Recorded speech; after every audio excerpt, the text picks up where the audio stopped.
You are now watching Believe.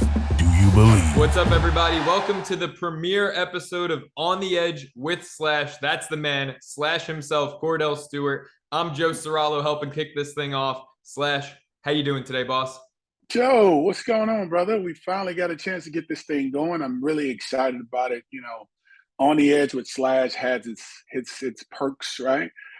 Being that I was Slash and I played the game on the Edge, so then having you here on the Edge with me together, like one big happy family, we're gonna try to make this thing work, brother. I can't wait. I can't wait, man. It's an honor to be on the edge with you, Slash. And before we jump headfirst into things, I want to remind everyone that this episode of On the Edge is brought to you by our partners at Believe, our partners at betonline.ag. Head over to betonline.ag and use that promo code BELIEVE50. That's BLEAV50 for your 50% first time welcome bonus. You can get the latest odds, lines, and developments at BetOnline. Right now, you can bet baseball. You can bet baseball futures after the trade deadline just ended. Get your World Series bets in. And of course, what everyone wants to bet, NFL futures. The season's right around the corner. We're going to be talking a lot of it today. So head over to BetOnline and let the games begin. Slash, let's begin the show officially. The biggest news right now in not only the NFL cycle, but in the news cycle is everything surrounding Deshaun Watson. And look, it's a heavy topic. There's a lot to deep dive into this, but on the surface level, you've got 25, 26 women coming out with these allegations against Deshaun. Judge Sue Robinson just suggested a 6-game suspension for Watson to start the season. The NFL and Roger Goodell are now pursuing an indefinite suspension that would be at least the entirety of the 2022 season. Man, what are your thoughts about everything that's going on surrounding Watson and this story right now? I mean, it's really crazy to say the least, considering that Deshaun Watson ended up attaining a big deal, arguably the biggest deal in the National Football League. And it's guaranteed on top of that, considering all of the information swirling and surrounding him. The question then becomes, what happens to the team when it comes to the morale of the energy and what they can do? You don't know for sure if he's going to be there. You have so many other quarterbacks. They're thinking about bringing Jimmy Garoppolo in. I mean, there's conversations you've heard with Jimmy Garoppolo potentially being a piece that can come to the table to help out if the suspension that's put down by Roger Goodell is much longer than 6 games. But being that there was a neutral judge in Susan Robinson, it makes you wonder if those were the numbers put down far as the time being suspended, which was 6 games. Was that enough? Some will say, heck no, it's not enough. Some say it should be indefinite. But then you add on top of it Roger Goodell in the National Football League and their punishment that they're adding to it. Obviously, they're saying that's not enough. Let's say that. They're saying it's not enough. And it's unfortunate for everyone in this case, the women included. We don't know. We hear from Deshaun Watson's camp that he's maintaining his innocence, that he's done nothing wrong, but there's 25 plus women that's had these accusations against him. I had an opportunity to meet Deshaun Watson. I don't know him behind the scenes. I just met him up close in person. The energy I got from him was very positive, very good. But this is a situation where the numbers are so big, even if it's just one, but the numbers are so big to where it causes you to wonder what the heck truly happened, considering. But the league is going to do their part. It's a very delicate topic. Anything you say you're wrong, you're not right enough, you're not wrong enough. And so to tippy-toe around it, I think sometimes is the most gracious thing to do in moments and situations like this, considering the people involved and not knowing everything exactly. You can only go off of the information that was put forth and knowing what was said and the suspension that's been given through the system. But the National Football League is about to put the hammer down on it.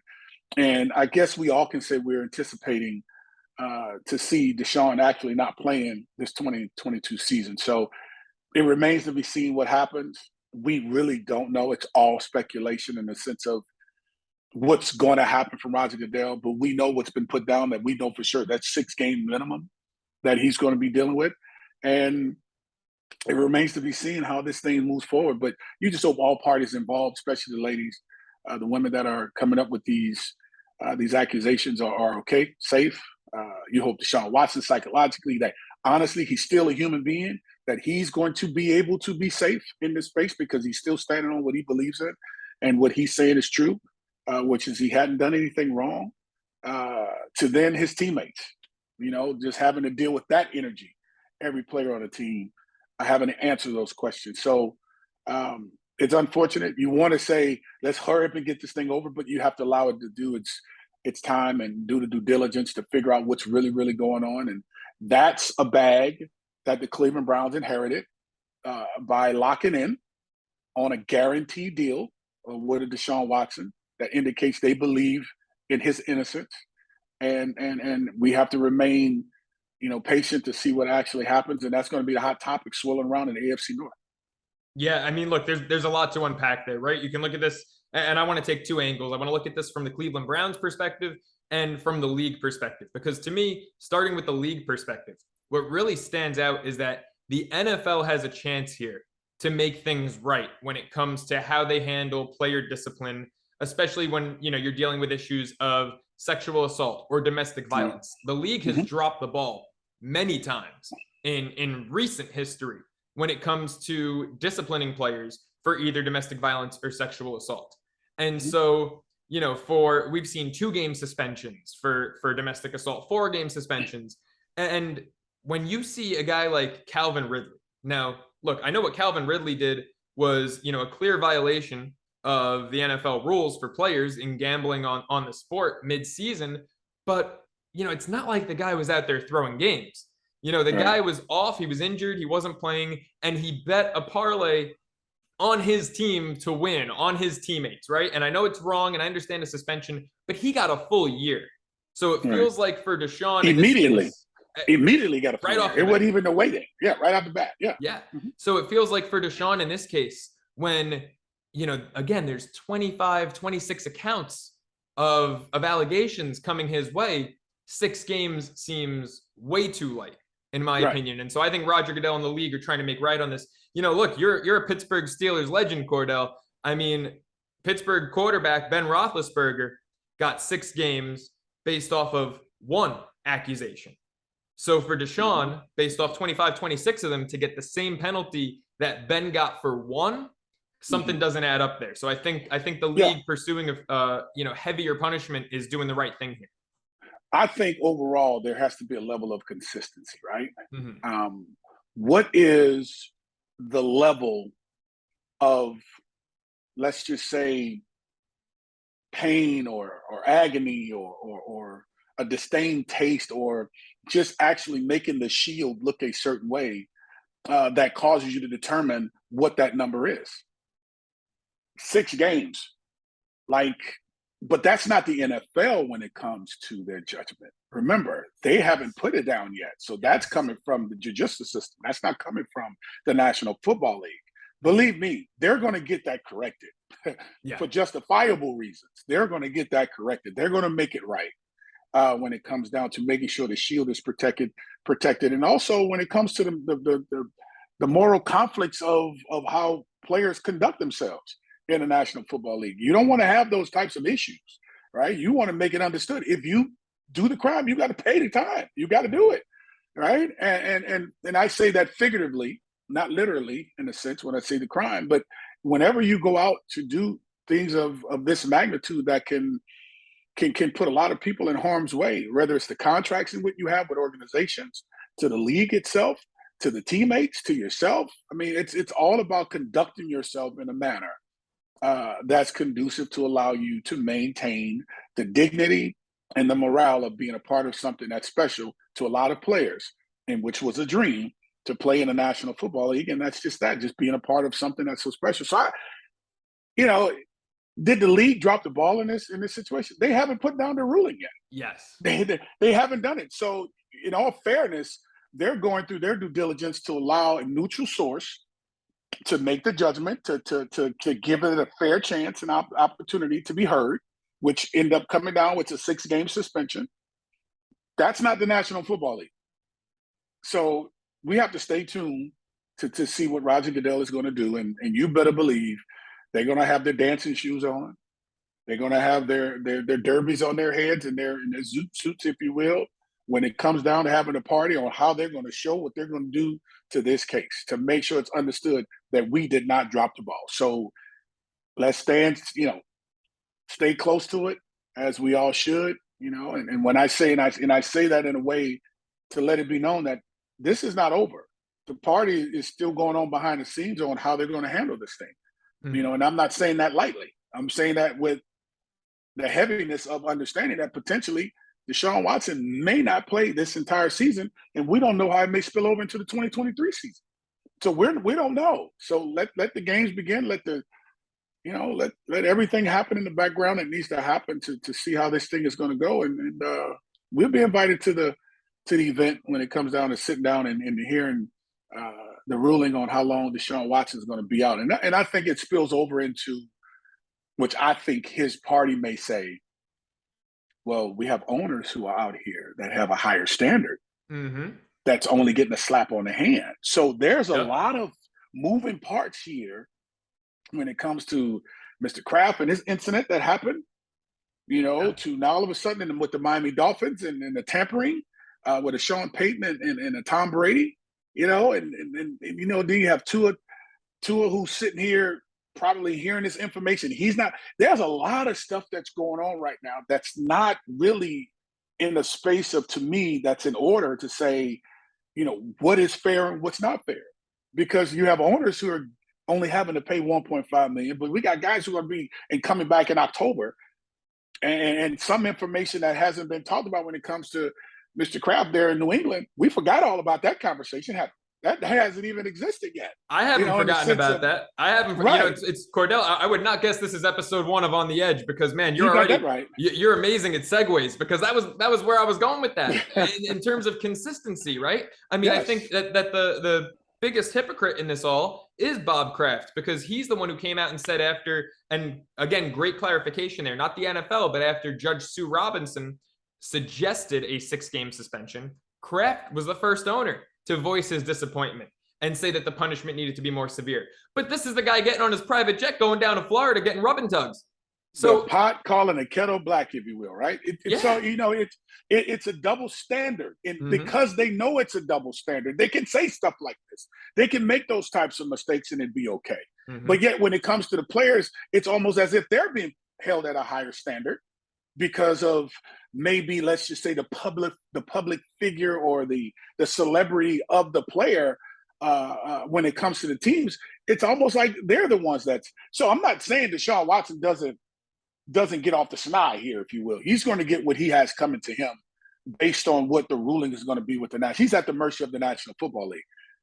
But the owners aren't at the mercy of the National Football League. Why? Because the owners are the National They're Goodell's bosses. Yeah. They're the bosses. So when will the hammer be put down the right way? We need Thor in this thing. We need to get Thor to come in here. All right? We need to get Thor to get a little electricity coming from this thing and just lay it down and let it be known you're not going to get away with anything either.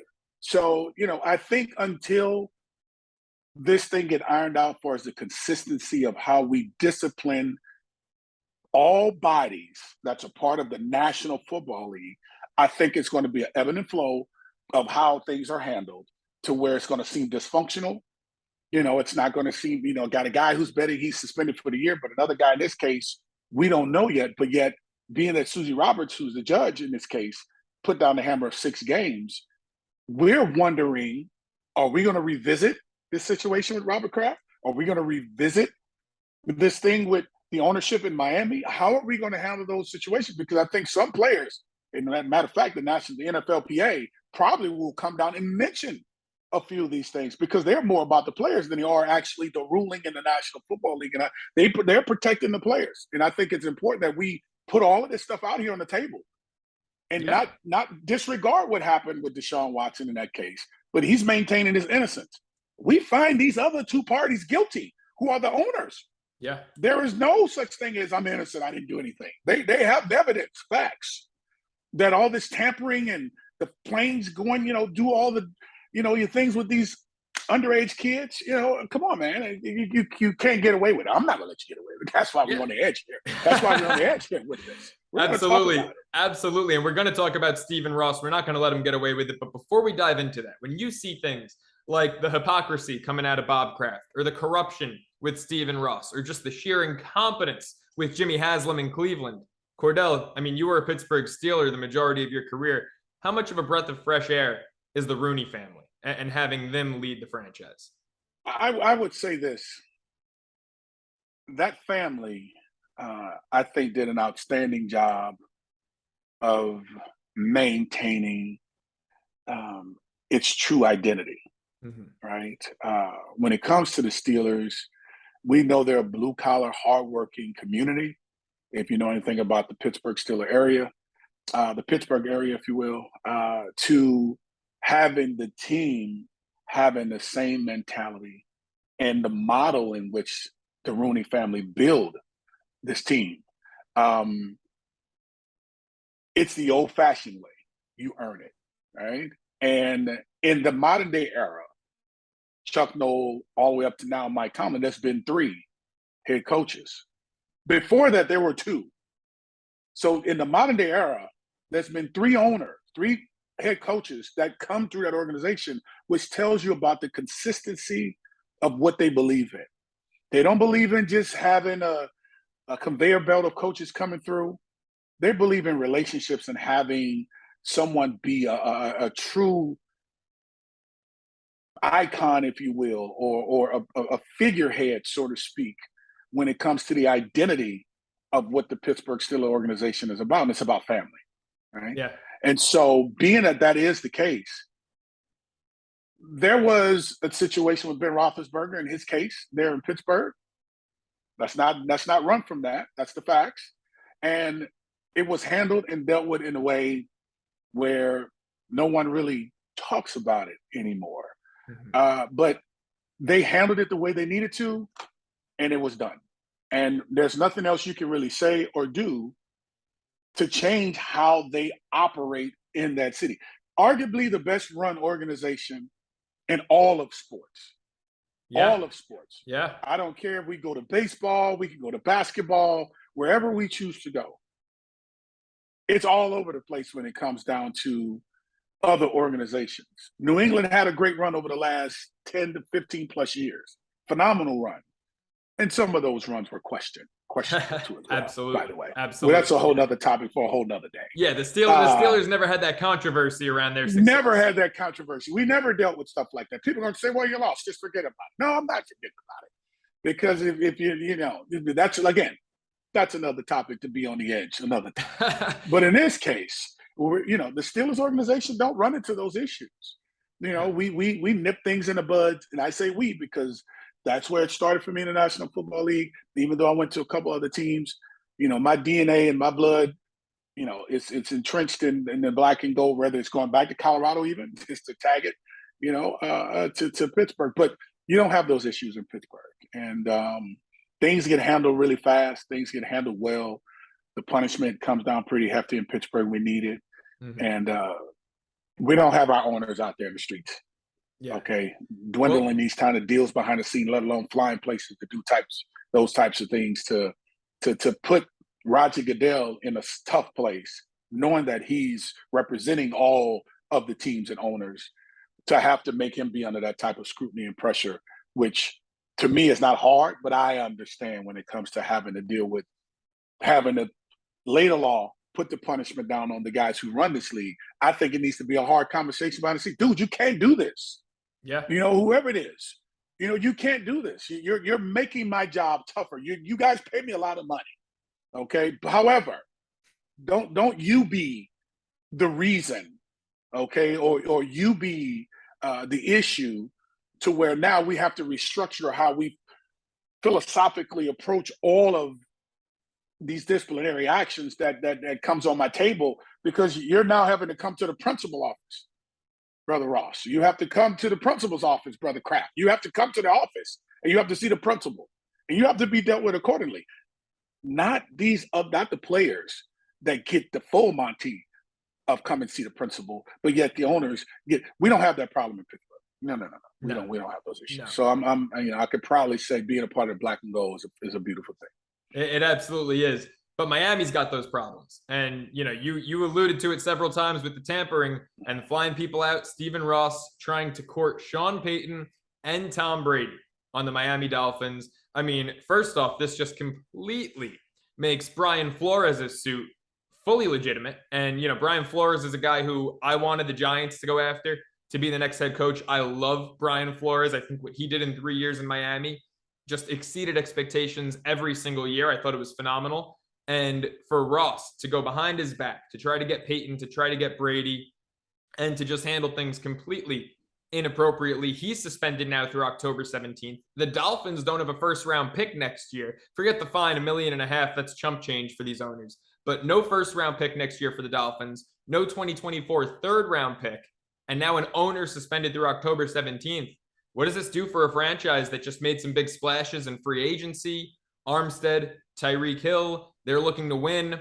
What does this mean for the franchise?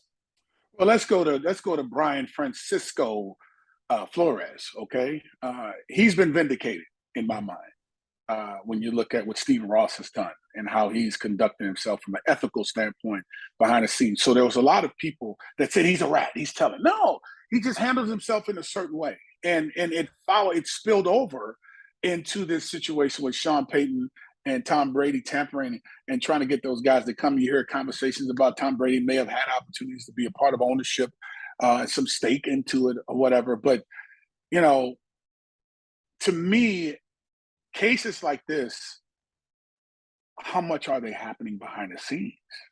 Like, this ain't the first time. This is not the first time we can honestly say, if you're a businessman, right, and you've seen, or there's one guy that's out here doing, these unethical type things from a behavioral standpoint, do you think there's other teams that are actually probably doing this behind the scenes? You remember the Raiders thing when John Gruden and the information that he was sliding behind the scenes and in emails and what caused him to not be the head coach of the Raiders anymore. So you better believe that a lot of this action is taking place in the National Football League. This is not the first time. It's just so happened Stephen Ross got caught. Yeah. Okay? Where there's smoke, there's fire, right? Well, where there's smoke, there's a boatload of fire. And this fire is not, the smoke is not white, it's black, meaning that it's still burning. Yeah. Okay. It's not going out anymore. It's getting all the impurities out of that thing when it comes to, the bad stuff that's a part of it. But, for Coach Flores, man, you have to be happy for him in this case, because I know it was hard for him to be on national television and speak about, the type of stuff that he was asked to do and how he believes in the game. So much so to where he couldn't take it. He couldn't hold himself, because all of this happens. Then who actually ends up getting the blame? If they end up taking these games, he get these $100,000, get $100,000 per game that he loses. Him. So now this screws up his, in my opinion, his credibility as a coach. So now he's with the Pittsburgh Steelers, as we know. He's behind the scene as an assistant coach with my organization, the Pittsburgh Steelers, that handle things above board in the right way. And Coach Mike Tomlin taking a chance on it and say, hey, you come in, be with me, bro. Like this is not a problem. Come on in. We do things the right way around here. And he's going to get his opportunity, in my mind, to be a head coach again, now that I think Stephen Ross has proven himself to not be an ethical owner and to just be fined $1.5 million to then come back October 17th, the day after my birthday. I'm glad it's not on my birthday, October 16th. Just so everyone who's listening want to send me a shout out, you can. October 16th, my birthday. But the next day after my born day, he gets a chance to be a part of the National Football League again. And I just think, Roger Goodell needs to look into this a little bit further. A lot of what's taking place moving forward, as far as the first round pick, I think in 2023 to the second or third round pick in 2024, that that's been taken away, plus the money, it's affecting everything. I mean, I'm hearing in 2023 that was a draft class for quarterbacks.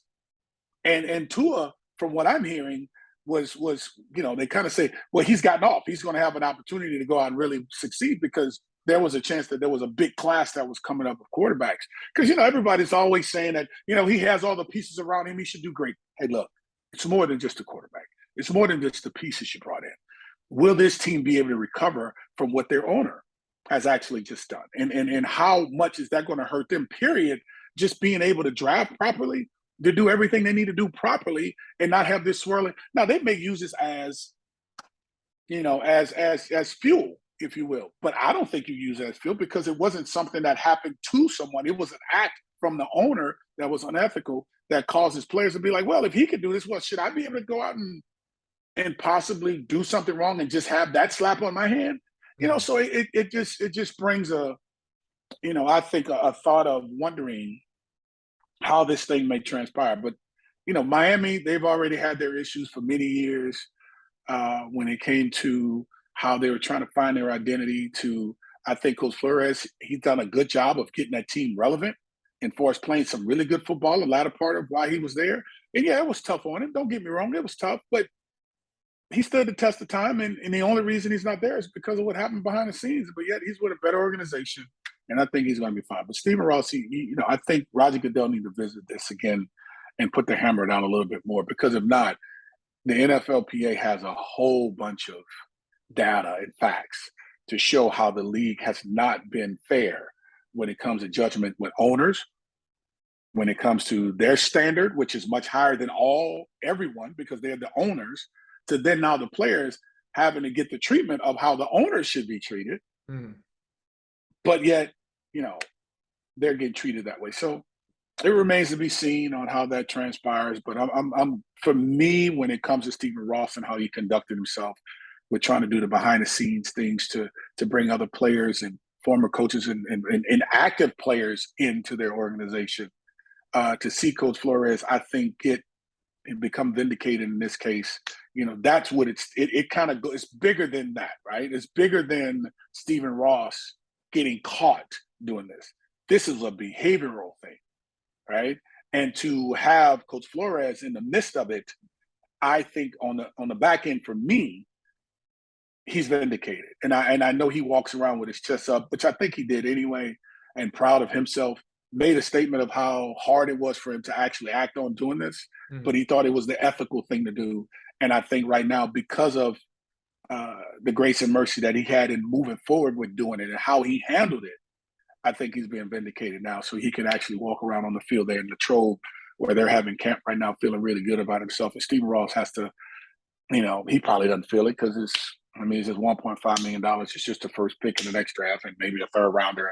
And their first round pick and then the third round pick the next year after 2024. So, it's okay. Forget about it.